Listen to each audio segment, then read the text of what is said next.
Gilas Pilipinas bumaba sa number 37 sa pinakahuling FIBA World Rankings na inilabas nitong Huwebes. 3 baitang ang ibinagsak ng ating national squad matapos ang pagtatapos ng lahat ng continental competitions na isinagawa ng FIBA.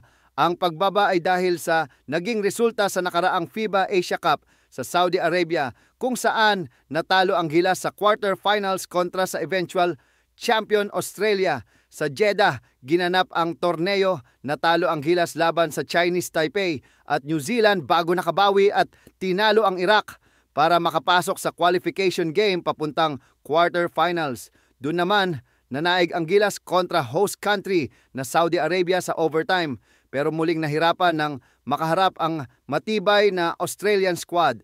Mula pa noong Nobyembre, nasa bilang 34 ang Gilas matapos talunin ang New Zealand sa FIBA Asia Cup qualifiers. Ngunit dahil sa mga resulta nitong huli, bumaba na tayo sa 37 na pwesto samantala nananatiling number 1 ang USA sa buong mundo habang umakyat sa second spot ang Germany matapos masungkit ang FIBA Eurobasket sa Latvia. Kasunod ang Serbia sa 3, France 4, Canada 5 at Australia nasa top 6.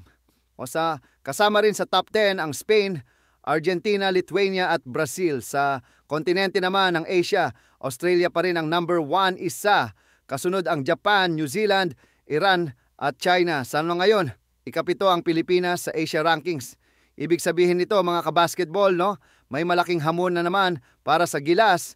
Consistency, execution at panibagong kumpiyansa ang kailangan para makabalik tayo sa itaas ng Asian basketball. Tutok lang para sa mga susunod pang updates.